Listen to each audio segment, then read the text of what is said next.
Hello दोस्तों, तो आज की वीडियो में हम लोग पढ़ेंगे कि संख्या पद्धति के जितने भी महत्वपूर्ण तथ्य होते हैं उनको हम लोग क्या करेंगे, पढ़ेंगे। तथ्य क्या होते हैं? तथ्य मतलब एक विशेष प्रकार की जानकारी जो होती है वही तथ्य कहलाता है। तो आज हम लोग पढ़ेंगे संख्या पद्धति के जितने भी महत्वपूर्ण तथ्य हैं। आज की वीडियो में हम लोग क्या करेंगे, उनको पढ़ेंगे। तो आइए देखते हैं पहले तथ्य क्या है। तो पहला तथ्य है कि सभी अभाज्य संख्याओं का वर्गमूल अपरिमेय संख्या है। जो सभी अभाज्य संख्या होती हैं उनका जब हम वर्गमूल लेंगे तो क्या आएगा, अपरिमेय संख्या आएगा। तो देखते हैं वर्गमूल कैसे लिया जाता है और अभाज्य संख्याएं क्या होती हैं। ठीक, अभाज्य संख्याएं होती हैं वह संख्या जो एक और स्वयं से विभाजित होती है, वही संख्या क्या कहलाती है, अभाज्य संख्या कहलाती है।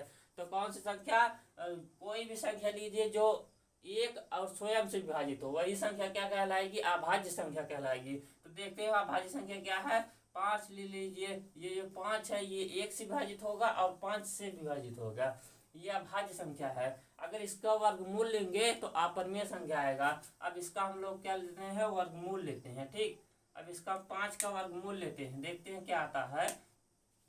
5 का वर्गमूल जब लेंगे, 5 का वर्गमूल जब लेंगे तो अपरिमेय संख्या आएगा। तो देखते हैं, लेते हैं आप 5 का वर्गमूल। यहां से जब जाएगा, ये जब जाता है दो, अगर यहाँ जो लिखेंगे वो जब यहाँ ले जाएंगे वही संख्या यहाँ भी जाएगी ऊपर, और इसका वर्ग इसके नीचे लिखा जाएगा। 2 का वर्ग 4। उसके बाद यही संख्या यहीं जोड़ जाएगी, यहाँ पर जितना हम ले जाएंगे वही संख्या क्या कर जाएगी, जोड़ जाएगी वर्गमूल में। देखिए इसको घटाएंगे, 1 आएगा, और यहाँ से इसको जोड़ेंगे तो 4 हो जाएगा। ठीक, अब देखिए कि जब ये संख्या छोटी हो जाए तो ये संख्या बड़ी, तो जब भी हम जो दशमलव लगाकर यहाँ बढ़ाएंगे जो संख्या, वो हमेशा 2 अंकों में संख्या बढ़ाएंगे। तो दशमलव 0 बार ले गए, ठीक, मान लीजिए 0 बढ़ाएं, नहीं ये दशमलव बार दशमलव लगाएं, यहाँ 0 बढ़ा। ठीक, अभी भी नहीं जाएगा क्योंकि जब 4 का वर्ग करके लिखेंगे तो 16 हो जाएगा। ठीक, जब यहाँ भी कोई भी संख्या लिखेंगे तो ये तभी ज़्यादा रहेगी। ठीक, अब ले फिर 1 0 बढ़ाते हैं, 1 0, यहाँ भी 1 0। अब ये जाएगा 2 बारी। ठीक, अब 2 बारी जब हम लोग इसका गुणा कराएंगे यहाँ 2 से, जो यहाँ लिखेंगे संख्या वही संख्या यहाँ से उसी से गुणा कराएंगे। अब देखते हैं 4 हो जाएगा और ये 8। ठीक, अब यहाँ से घटा देंगे तो आएगा 6 आएगा, 1 आएगा। ठीक, और यहाँ जोड़ेंगे तो हो जाएगा 44। तो ये देखिए जो संख्या प्राप्त हो गई है 2 बार जाएगा। यही कहा है कि जो पहला तथ्य क्या कहता है कि सभी अभाज्य संख्याओं का वर्गमूल, सभी अभाज्य संख्याओं का वर्गमूल अपरिमेय संख्या है। तो देखिए कि जो भी अभाज्य संख्या होती हैं, जैसे मान जितने भी अभाज्य संख्या ले लीजिए, उनका जो वर्गमूल आएगा वो सदैव अपरिमेय संख्या आएगा। 3 हो गया, 5 हो गया, 7 हो गया, 11 हो गया, 13 हो गया, 17 हो गया, इन सभी संख्याओं का जो वर्गमूल आएगा इस प्रकार निकालने पे वो सदैव अपरिमेय संख्या आएगा। जो 2.02 जो है एक अपरिमेय संख्या है। अब देखते हैं हम लोग इसके दूसरे तथ्य को। क्या देखते हैं, दूसरे तथ्य को देखते हैं। पहला तथ्य ये रहा।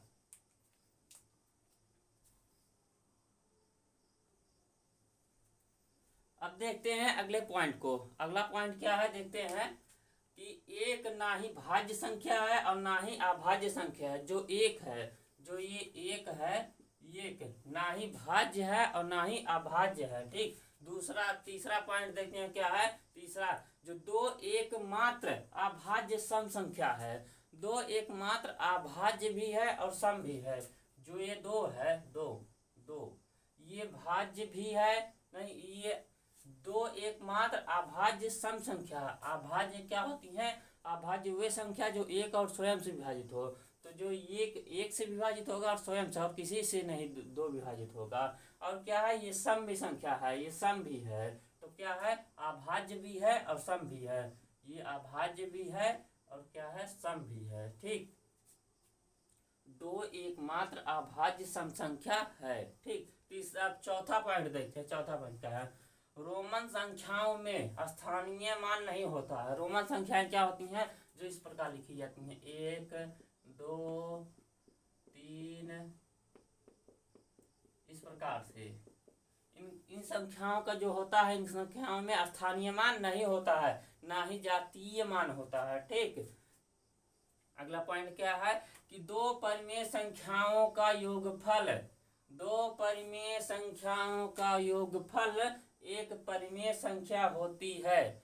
दो परिमेय संख्याओं का योगफल एक परिमेय संख्या होती है। देखते हैं, दो परिमेय संख्या लेते हैं। ठीक, उनका जो योग आएगा, योग मतलब जोड़, जो जोड़ आएगा वो एक परिमेय संख्या आएगा। वो क्या आएगा? एक परिमेय संख्या आएगा।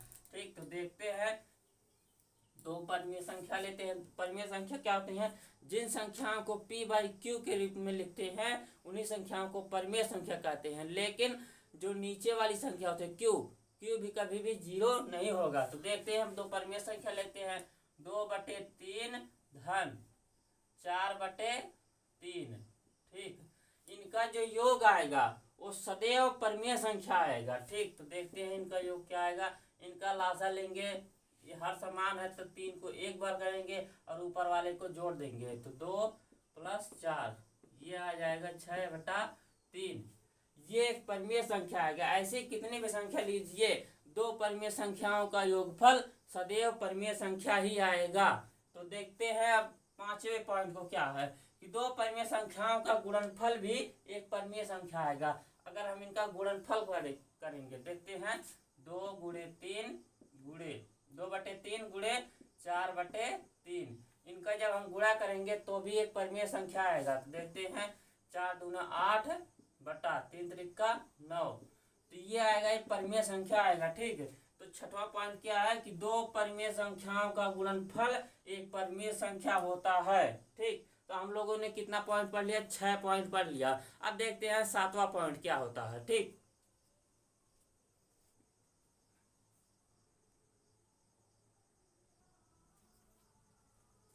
अब देखते हैं हम लोग सातवें पॉइंट को। सातवां पॉइंट क्या है कि दो परिमेय संख्याओं के बीच अनगिनत परिमेय संख्याएं होती हैं। अनगिनत परिमेय संख्याएं होती हैं। दो जो परिमेय संख्या है, क्या? दो परिमेय संख्या लेते हैं, 2/3 धन 5/4, ये दो परिमेय संख्या हैं। ठीक, इनके बीच अनगिनत अपरिमेय संख्या होती है।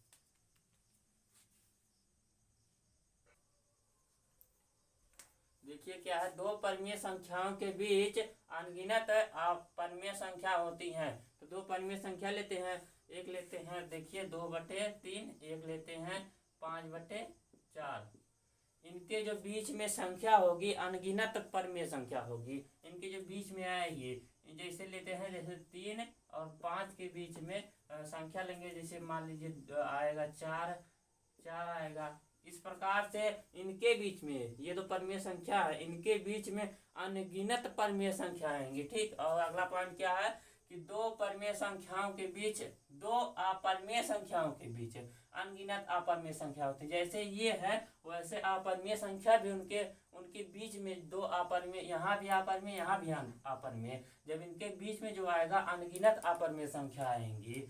देखते हैं अगला पॉइंट क्या कहता है कि एक परिमेय संख्या, एक ठो परिमेय संख्या लीजिए, एक ठो, उसके बाद एक ठो परिमेय संख्या एवं एक अपरिमेय संख्या, एक परिमेय एवं एक अपरिमेय लीजिए, और उसका जो योग, घटाव, गुणा एवं भाग सभी से अपरिमेय संख्या प्राप्त होगी। जैसे हम लोग ले रहे थे परिमेय को जोड़ते थे तो क्या आता था? परिमेय। लेकिन जब परिमेय और अपरिमेय का योग करेंगे और गुणा करेंगे, भाग करेंगे, घटाव करेंगे, तो उनका जो प्राप्त मान होगा वो हमको सदैव अपरिमेय संख्या प्राप्त होगा। ठीक, जैसे मान लीजिए इसी में हम लोग जो हमको जोड़ना है दशमलव, यहाँ जोड़ना है 2.22, तो जो इससे प्राप्त होगा ये अपरिमेय संख्या प्राप्त होगा। अगर इसका घटाव करते तो भी प्राप्त जो होगा वो क्या होगा? अपरिमेय संख्या प्राप्त होगा।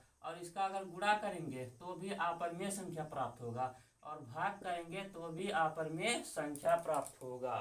ठीक, तो अब इसके अगले पॉइंट को हम लोग देखते हैं।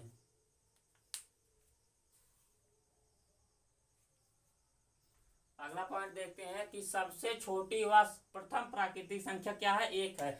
सबसे छोटी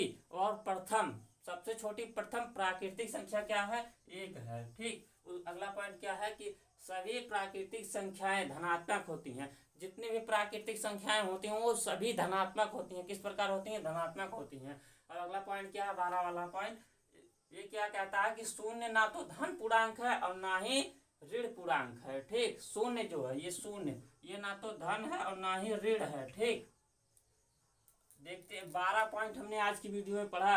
अगला 12 पॉइंट क्या है, शून्य ना तो धन पूर्णांक है और ना ही ऋण पूर्णांक है। तो अब हम लोग इसके आगे जो पॉइंट्स हैं, महत्वपूर्ण तथ्य हैं, अगले वीडियो में पढ़ेंगे। आज की वीडियो में केवल 12 ही तथ्य हमने पढ़ाया है तथ्य, और अगले वीडियो में हम लोग पढ़ेंगे 10 तथ्य और पढ़ेंगे, 10 तथ्य और पढ़ेंगे, 10 तथ्य और पढ़ेंगे जो संख्या पद्धति के। उसके बाद ये चैप्टर खत्म हो जाएगा। ठीक, तो मिलते हैं अगले वीडियो में। मिलते हैं हम लोग अगले वीडियो में। ये जो हमने 12 तथ्य पढ़ा है ये आप लोगों को जरूर समझ में आया होगा। अगर नहीं समझ में आया तो कमेंट में जो संख्या नहीं समझ में आएगी, जो नहीं समझ में आया है वो कमेंट में आप पूछ सकते हैं। इसके लिए आप बाध्य नहीं हैं।